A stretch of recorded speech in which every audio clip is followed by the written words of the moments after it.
хобито.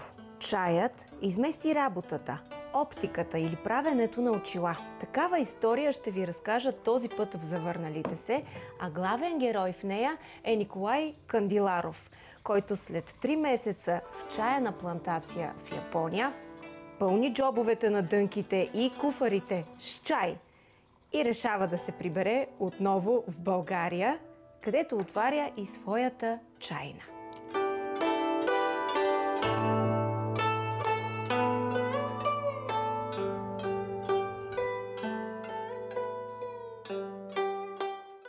Сега правим микс между японски и китайски стил на сервиране, защото чабана е всъщност масичката, която е за китайска чайна церемония.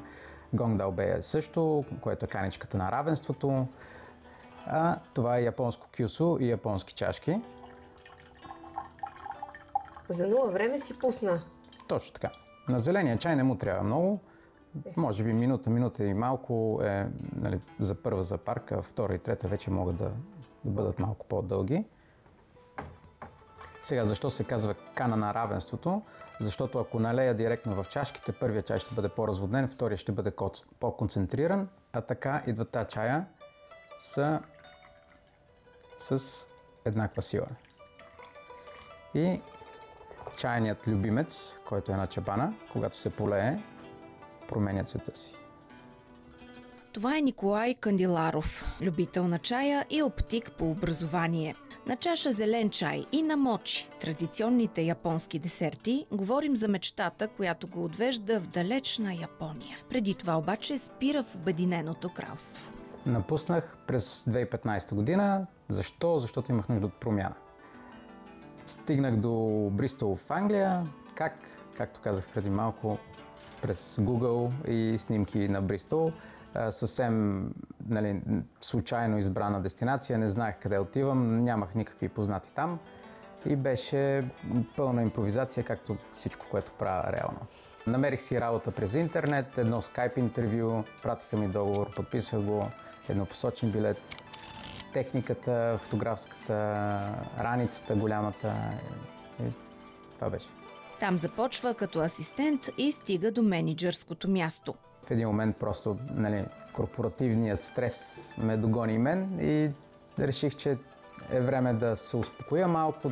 Къса с корпоративния свят и прави сайт за продажба на различни видове чай. След сватбата на едни мои близки приятели в Индия се запалих много по чая и реших, че защо не, живея в Англия. Средно в Англия пият по 2 кг на година. Реших, че като си направиш калкулацията, като има толкова милиони англичани, все някой ще купува от тебе чай. Да. Брали сметката? Не. Нищо общо. Започва с пестени пари и не само. Имах 2 мотора, които продадах и с тях финансирах всъщност цялата идея.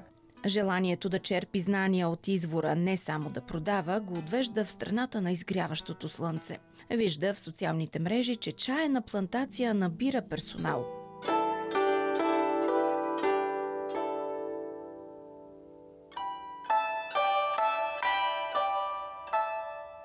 Явих се на едно интервю по скайп при тях, поканиха ме, стегнах си пак багажа, то нямаше какво да стягаш, ти отиваш в Япония винаги с празни куфари.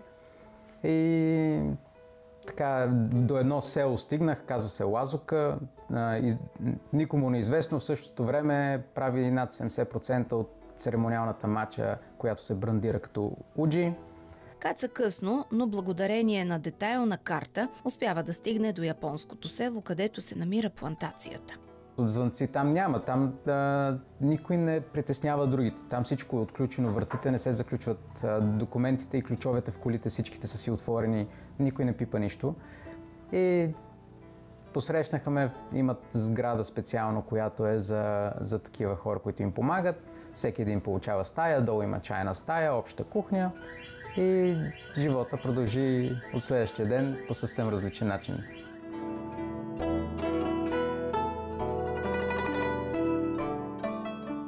Една зала с татамита и една японска маса ниска и тишина. Минимализъм. Нищо друго. Абсолютно. Голям. Абсолютно, да.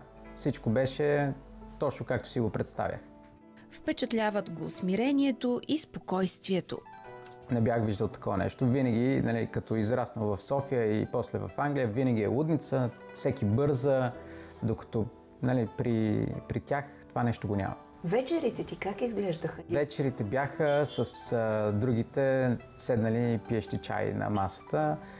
Имаше няколко така рафта пълни с чай от цял свят, които всеки един, който е ходил там е носил нещо. И ние сядахме и правихме дегустация. Почваме с един чай, втори чай, говориме си, докато не стане време да си лягаме. И така всяка вечер. И така 3 месеца на свои разноски. На прага на COVID-пандемията се прибира в Англия с джобове пълни с чай. Точно тогава реално затвориха страната и затвориха абсолютно всичко. Нямаше вече неделни пазари, на които да ходя да предлагам чайовете. И почнах да се занимавам с покупко-продажба на колела втора употреба и препродажба, нали, след ремонт ги продавах, за да преживявам по някакъв начин. 6 месеца по-късно си бях стегнал вече багажа и с 400 кг багаж към София се върнах. Както заминах, така и се върнах, нали, без планове за връщане, без каквото да било.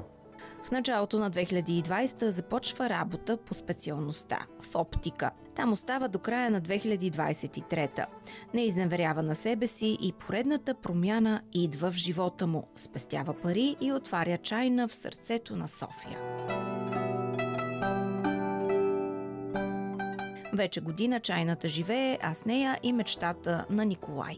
С прибирането на мен куфарите ми бяха пълни с чагамата, с чайовете, керамика. Оттам си ги носиш? Оттам всичко нося. Оттам върнах се с над 60 кг багаж.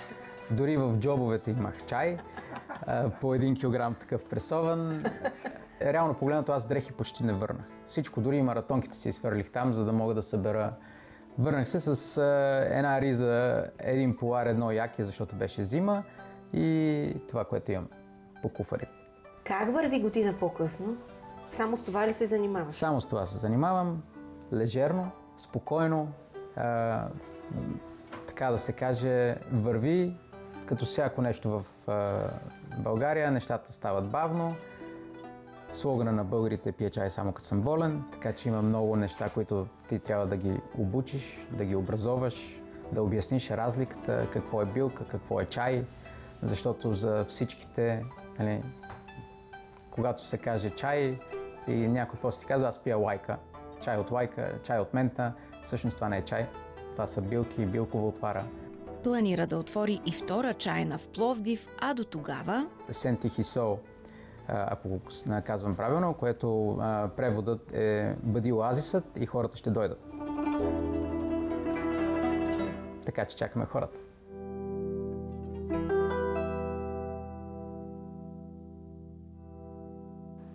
С България в сърцето. Така се разделяме и днес. А къде ще ни отведат следите на корена следващия път? Бъдете с завърналите се, за да разберете. До тогава сбъдвайте себе си и бъдете промяната, която искате да видите.